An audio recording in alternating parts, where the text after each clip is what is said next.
Hello everyone, welcome back to the channel. Today we're going to be taking a look at this 2026 Toyota Corolla LE. This one is a budget rental car from DFW Airport, and we're going to return it to Love Field today. Before I do that, I wanted to make a quick video on it, just showing you guys what this thing is all about. I've had Corolla rental cars in the past. I actually had one from Hertz last year, and I was impressed with that one, and this one is no different. The Corolla just seems to be a overall really quality car compared to its competitors in those segment, the Kia K4, the Nissan Sentra, Honda Civic, all those cars. This one is a little older now. This body style came out in 2020. Most of its competitors have since updated their body styles, but in my opinion, Toyota could just keep this one running. I know they won't, but they could just keep this one running for as long as they need. This one did have a slight mid-cycle refresh in 2023, where they gave it some updated tech and updated a few little things on the outside. But yeah, in my opinion, this is like peak Toyota Corolla. A lot of people will disagree with me on that one, but I really like this body style Corolla. Let's go ahead and get into it. So this is the LE. This is the base model Corolla. This is about as base as you can get them. So let's see what you get. So up front, you can see you do have your LED headlights. So you actually get LED headlights on a base model car. It's pretty cool. This front end design has pretty much stayed the same throughout the whole 6 years that this car has been out. The only difference is that the front grille, they're using vertical slats. They started using vertical slats in 2023 after the refresh, whereas they used to use these kind of hexagon pattern that they're using up front or up top there. You can see your Toyota badge. It's kind of glassy. That's because this one is equipped with radar cruise control. So that's another thing that you wouldn't necessarily get in even like a base model Mercedes. And you're getting it in a, I do apologize, there are planes in the background. And you're getting it in a base model Toyota Corolla, which is just very impressive to me that Toyota is doing that. The one thing about these though is that Toyota badge tends to fade over time, kind of like if you have headlights and they get yellow and they fog up over time. Same thing happens with this. Not really sure if there's a solution to that or what. Coming around the side, you can see you do have steel wheels with hubcaps. These are going to be 16-inch wheels. You know, you can't really expect too much from that. There's not like actual wheels or anything, alloy wheels. They're just steel wheels and hubcaps. But you know, can't complain too much. It's a basic economy car. The door handles, you're not going to have any keyless access or anything. They're just basic body color door handles. Your mirror housings are not going to have any integrated turn signals, but you do actually have a blind spot monitor. If you can see that, it'll light up yellow if there's a car in your blind spot, and that is super helpful. Same wheels in the back. And you can see coming along the back, you just have your tail lights with your Corolla badge, LE badge. And yeah, that's pretty much it for the exterior of the car. You can see your gas cap right there.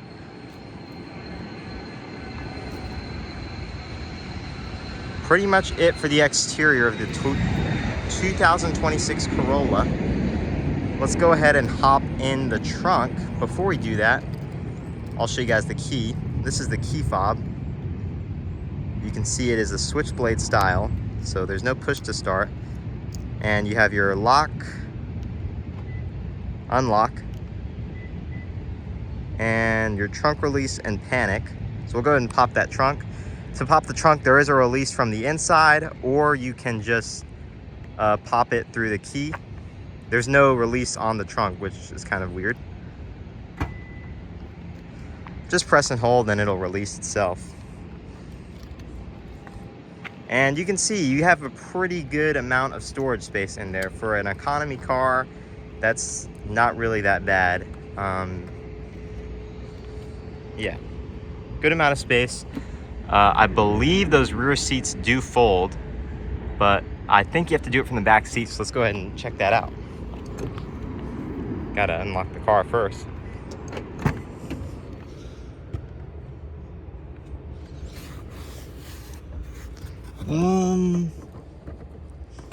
Yeah. So you just press on this button here and the rear seats do fold. And you can see how much more trunk space you would get with that. So if you're carrying any long planks of wood or something like that, you can easily fold down those seats and run them through that little opening there. Overall, very nice trunk space. You also have a little release in case somebody kidnaps you in their Corolla. So if you are planning on kidnapping somebody, don't get a Corolla. All right, let's go ahead and hop in the back seat. Before we do, we'll take a look at the door card. So the door panel is your typical economy car Toyota door panel. Hard touch materials all around. You are gonna have some padding on the armrest. Little insert here for some coin storage, whatever you'd put there. Power window controls are here. All of the windows in this car are express up and down, which is a very cool feature for an economy car. And then you have small little storage space here. You maybe put like I don't even know what you could fit in there, but there it is. And then you have a speaker grill on the bottom. Your door handle is just the black plastic with your lock, unlock. Go ahead and pull this seat up and we'll hop in. One of the things that did disappoint me about this car, being a Toyota, you would expect a certain level of quality. And this was actually a problem in the other Corolla I rented too. The carpeting is actually coming up from the floor. And this is like pretty cheap material as well. It's not like really a normal carpet. It feels really cheap and it's been coming up. I didn't do that. This is how it came to us. And it's kind of disappointing to see, but you have to give it a pass because it is a rental car. So we just hopped in the back seat, and I'm 5'8", so it's not a good judge of how much room you have. There's not a ton of room in this car, but I have plenty of room. I'm 5'8" again, and I have a good amount of room. So would I recommend if you were a 6'7" guy taking a road trip in the backseat of a Corolla? Probably not, but again, for most people, it should be sufficient. You do have 2 USB-C ports back here, which is nice. No air vents or anything, but the back seat does cool up pretty quick. If you're sitting back here and you have the AC, it's a tiny car. In the center, you do have 2 cup holders and an armrest, which is nice. A lot of economy cars don't have that. And you have a little light up there. That's basically it for the back seat, guys. Here's your view of the front seat. Yep, let's go ahead and hop out. And we'll hop in the front. You can see there's a little keyhole in case you want to unlock it or lock it with the key.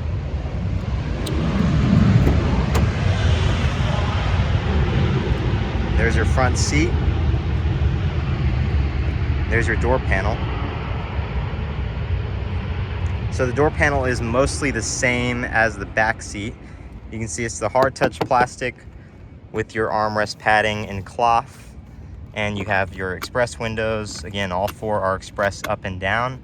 Child lock for your windows, lock and unlock, and your power mirror controls. Everything is power on this car, which is nice, aside from the seats. Storage here, map storage.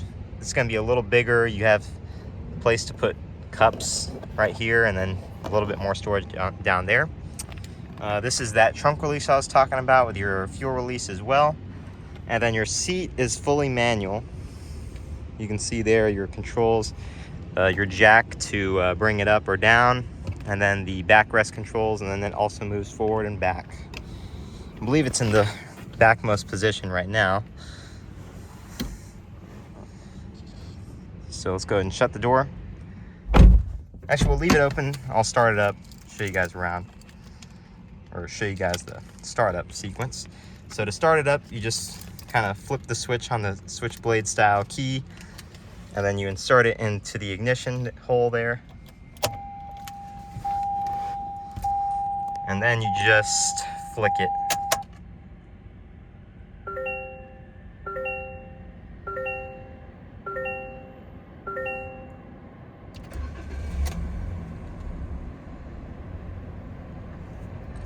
I will go ahead and shut the door.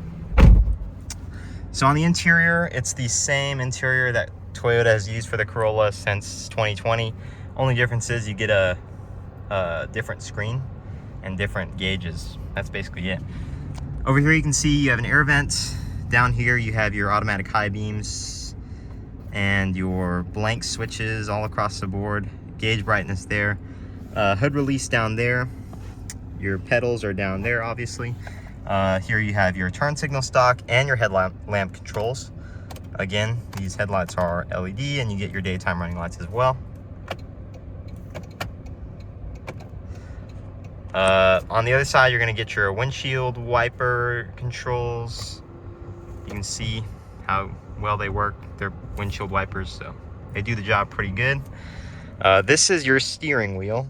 Sorry, my phone doesn't zoom out that well, but this is the steering wheel. On this side, you have controls for your gauges, and on this side you have your cruise control. Again, this is radar guided, so it'll slow down for you if there's a car in front of you. This car is also equipped with steering assist, lane keeping assist, so it'll pretty much steer for you on the highway. So this car basically drives itself on the highway, which is pretty cool.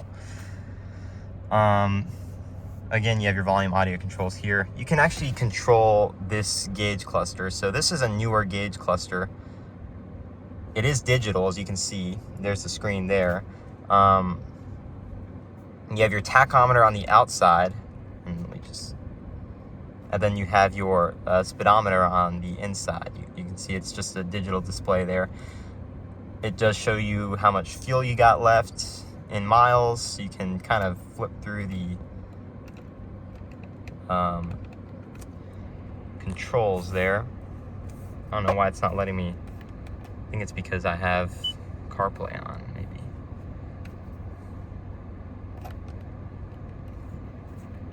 There we go. So you can kind of flip through your adaptive cruise mode, your CarPlay, your trip computer, settings, and then any warning messages. And then your eco indicator, whatever that is. Very, very cool setup. It does show you your time and outside temp as well. And then your coolant temp is on the left, and then your fuel gauge is on the right. It is in that little bar setup, which is kind of strange, but it's there. In the center, you can see this is going to be your center stack area here. You do have two air vents. This little warning here, which tells you that Toyota is basically going to sell your data if you use this car, which is pretty scary. Up top here, you can see this is your screen. They updated it for 2023 in the Corolla. It's going to have your navigation here. You have your music here, telephone information, vehicle information. It's pretty basic, but I like the interface. This is your Apple. It does come with Apple CarPlay and Android Auto. Down below, you have your two air vents, hazards, single zone, automatic climate control with your temperature on the right, fan speed on the left, or temperature on the left, fan speed on the right. There you go. Display there, and then climate related buttons down there. Little storage pocket there, and then you have your transmission here, park, reverse. You do get a backup camera as required by federal law, but it doesn't have any guiding lines or anything like that. It's still there, nice to have. neutral drive. Traction control off there, and then you have your brake hold. So if you press this button, you have to have your seatbelt buckled, but if you press this button, when you go to brake, it'll actually hold the brake for you, so you can let your foot off the brake, and then when you go to accelerate, it'll automatically release the hold, which is a pretty nice feature. And then you have your electronic parking brake here.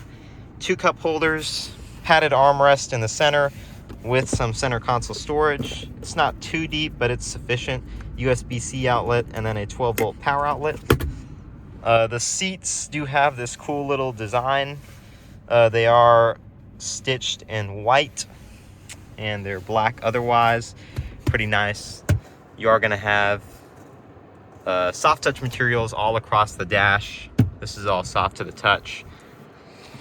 And an air vent on that side. I do remember this having stitching on the side, on this side of the dashboard, but maybe I'm just remembering things. I don't know. Down here you have your glove box, which is dampened. And you have your owner's manuals and stuff in there. There's no felt lining or anything, but still dampened glove box, nice to have. Up here you have your rear view mirror.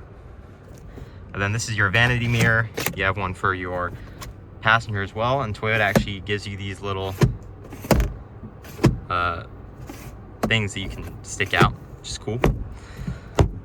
Voice command speaker up there. And then up here you're gonna have your overhead console with your reading lights, overhead dome light.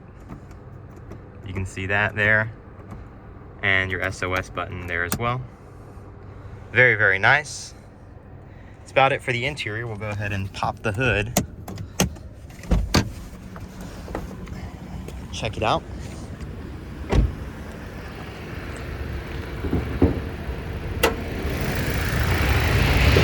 So I'm not going to waste time propping the hood, but this is the 2-liter 4-cylinder that comes on the gas-powered Corollas. You can also get a 1.8-liter 4-cylinder hybrid motor on a hybrid Corolla. This one gets about 35 miles per gallon combined, which is quite nice. I've been actually getting 37 miles per gallon, and I've been driving both city and highway. So it gets really good fuel economy. If you get the hybrid, you can get up to like 50 miles per gallon combined. This one makes about 169 horsepower at 151 foot-pounds of torque. So it's not particularly fast, but it's sufficiently fast, if that makes any sense. You also got, this thing is also mated to a CVT, unfortunately. But I believe these CVTs are actually gonna come with a launch gear, which is actually really cool. So it kind of simulates that first gear experience. I'll go ahead and shut her off.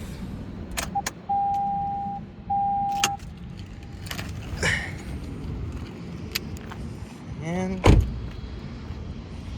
that is basically it for the 2026 Corolla. Thank you guys for watching. I really appreciate it. Hope you guys have a great day. I'm gonna miss this car a lot. Hopefully I have another one soon, but we'll see. If not, goodbye to the Corolla, and you guys have a great rest of your day.